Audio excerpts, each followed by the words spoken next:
안녕하세요, 김필산입니다. 영화 컨택트의 물리학적 설정을 알아봅시다.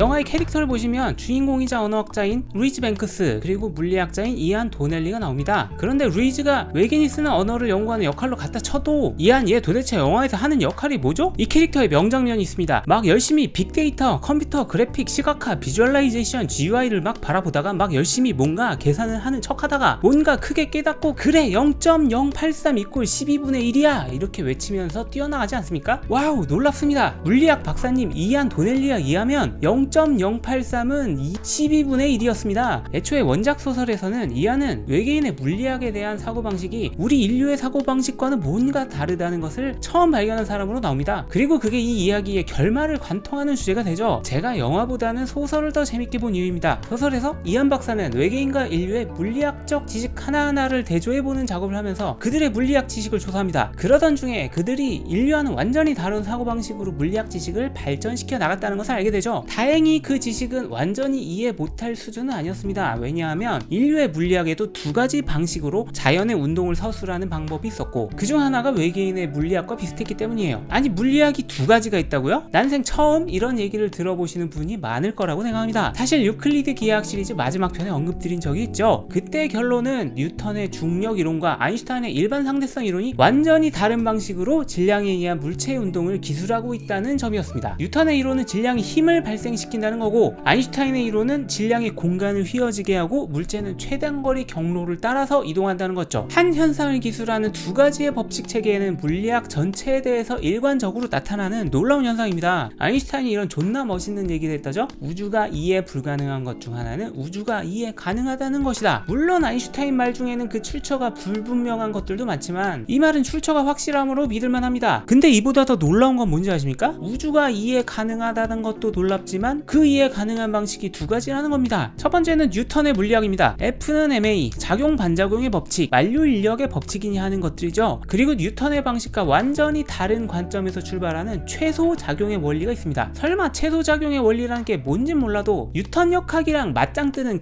짱 센 이론이라는 건가? 그렇습니다. 그리고 어쩌면 뉴턴 역학보다도 더 개셀 수도 있습니다. 이 이론은 유명한 수학자 페르마가 주장해 페르마의 최소 시간의 원리로 부르기 시작했으며 페르마는 빛의 경로를 설명하는데 이 이론을 사용했습니다. 네, 그 페르마의 정리 여백 부족 드립으로 유명한 그 페르마요. 빛이 거울에 반사되어 A에서 B로 갈 때 왜 이 지점도 이 지점도 아닌 C 지점을 이용해서 반사를 할까? 빛이 공기 A에서 물속의 B로 들어갈 때 왜 하필 C 지점에서 굴절해서 들어갑니까? 아니 무슨 소리야, 질문이 잘못됐어 라고 생각하셨죠? 왜 C 지점에서 반사하냐니 빛은 A에서 B로 가기 위해서 이 지점을 통과하는 게 아니라 그냥 입사각과 반사각이 물리학 규칙에 따라서 같고 또 굴절률은 정해져 있으니까 그 지점을 통과한 빛만 B로 가는 거지. 페르마의 최소 시간의 원리를 이용한 설명은 그렇지가 않습니다. 빛은 A에서 B로 갈 때 경로의 길이를 최소화하기 위해서 C점을 선택합니다. 그러니까 이 경로도 너무 길고 이 경로도 길고 C점을 통과하는 이 경로가 가장 짧은 경로다 이 말입니다. 아니 빛이 B로 가기 위해서 C를 선택한다고? 경로를 최소화한다고? 일단 빛이 B로 가고 싶어 한다는 것도 웃기고요. 더 웃긴 건 뭔지 아세요? 경로를 최소화하려면 일단 이 길도 가봐야 되고 저 길도 가봐야 되고 그러다가 가장 경로가 최소가 되는 C 지점을 발견한 후에 최소 경로를 정할 수 있을 텐데 그럼 빛이 자유의지와 지능을 가지고 미래를 예측해 탐색을 한 후에 현재 경로를 선택한다는 말입니까? 이 말도 안 되지만 재미있는 설명에 대해서 물리학자들은 재밌네,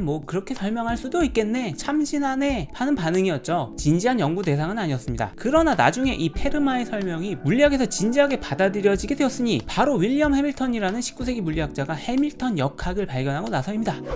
물리를 하시는 분들이 아니고서야 윌리엄 로원 해밀턴에 대해서 들어본 적이 없을 거라고 생각합니다. 행렬 배우실 때 켈리 해밀턴 정리 정도가 어렴풋이 기억나실 수도 있죠. 여튼 이 일반인에게까지 알려지지 않고 소수의 물리 덕후에게만 알려진 이 수학자는 빛의 경로가 최소가 된다는 페르마의 최소 시간의 원리를 확장시켜서 물체의 작용이 최소가 된다는 해밀턴의 최소 작용의 원리를 만들었습니다. 작용이요? 작용이라는 용어에 대해서 여러분들은 자세히 알 필요가 없습니다. 만약 자세히 알게 된다면 대학원생의 저주에 걸릴 것입니다. 해밀턴에 따르면 빛이 마치 가장 작은 시간이 걸리는 경로를 선택하는 것처럼 물체도 가장 작은 작용이 걸리는 경로를 선택한다고 말했습니다. 해밀턴 역학은 당시 물리학의 최종 보스로 군림한 뉴턴 역학을 전혀 사용하지 않고 완전히 뉴턴 역학과 똑같은 결과를 낼 수 있었습니다. 즉 적어도 해밀턴 역학은 뉴턴 역학과 동급이라는 얘기죠. 해밀턴의 역학은 페르마의 최소작용의 원리와 완전히 똑같은 철학을 가지고 있습니다. 뉴턴 역학에서 물체는 목적을 가지고 움직이는 게 아닙니다. 어떤 물체는 가고 싶어서 또 가는 길을 예측해서 A에서 B로 가는 게 아닙니다. 그냥 초기 속도가 주어지고 가는 경로에서 어떤 방식으로 힘을 받았고 그에 따라서 가속도가 생겨서 가게 되는 거죠. 그런데 해밀턴 역학 방식은 그렇게 설명하지 않습니다. 물체가 이동 가능한 수천억 개의 경로 가운데 작용이 최소화되는 경로를 선택해서 한다는 거죠. 해밀턴의 설명 방식이 제대로 돌아가기 위해서는 이상한 가정들을 해야 됩니다. 첫째로 우주는 물체가 미래의 B까지 가려고 하는지 미리 알고 있어야 됩니다. 둘째, 우주는 물체가 A에서 B까지 가는 수억만 개의 모든 경로를 미리 가보도록 해야 됩니다. 셋째, 우주는 물체의 이 경로가 최소 작용 값을 가진다는 계산을 하고 수억만 개의 경로 중에 단 한 개의 경로로 실제 이동하도록 해야 됩니다. 아니 혹시 이 느낌은 설마 미래는 고정되어 있다는 결정론적 우주관? 어쩌면 우주는 수억 개의 평행우주로 나뉘지만 단 하나의 현실로 고정된다는 평행우주 양자역학, 아니면 양립할 수 없는 결정론 우주와 양자역학이 기묘하게 뒤섞인 하이브리드 세계관인가요?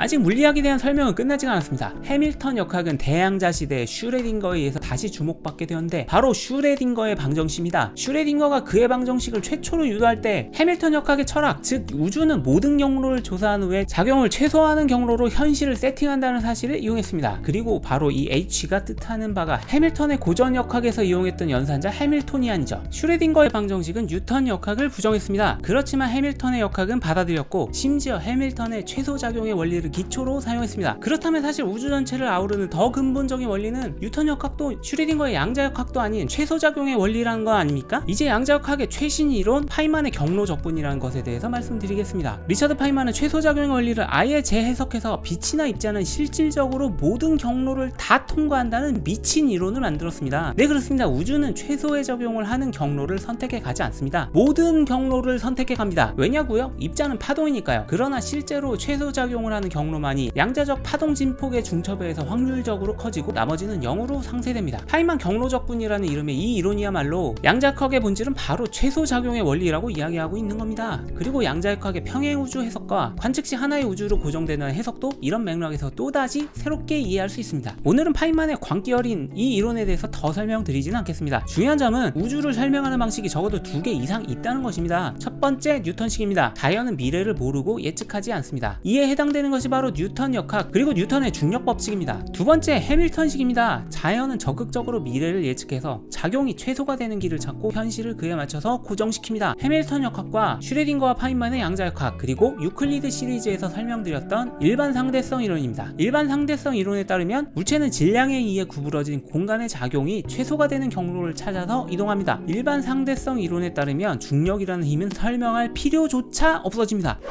지금부터는 영화의 스포일러에 대해서 말씀드리겠습니다. 결말을 미리 알기를 원하지 않으시면 동영상을 잠시 멈춰주시고 좋아요를 누른 후에 다른 동영상을 시청해주시면 감사하겠습니다. 다시 영화로 돌아가 보겠습니다. 인류에게 있어서 우주를 서술하는 두 가지 방식 중에 우리에게 이해가 쉽고 잘 받아들일 수 있는 건 뉴턴 역학입니다. 아무리 최소작용의 원리가 더 근본적인 원리라도 우주가 미래를 미리 예측해서 가장 짧은 경로를 선택해 현실을 고정한다는 관점은 이해가 되지 않죠. 그러나 미래는 고정되어 있고 우리가 변화시킬 수가 없다면, 그러나 고정되어 있는 미래를 내다볼 수 있다면 영화 컨택트의 외계인 관점이 바로 이것이죠. 만약에 이 외계인 관점을 우리가 가지게 되면 우리는 자유의지를 잃게 되지만 미래 예지 능력은 가질 수 있습니다. 그렇다면 최소작용 원리가 말이 될 수 있죠. 온 우주는 미래를 내다볼 수 있습니다. 외계인과 지적 생명체들도요. 아니, 사실 미래를 내다본다기보다는 마치 우리가 공간을 한꺼번에 볼 수 있는 것처럼 과거와 현재, 미래를 동시에 볼 수 있다는 것을 이해하는 것이 낫겠네요. 우리가 과거를 기억해내듯이 외계인은 과거뿐만 아니라 미래도 기억해냅니다.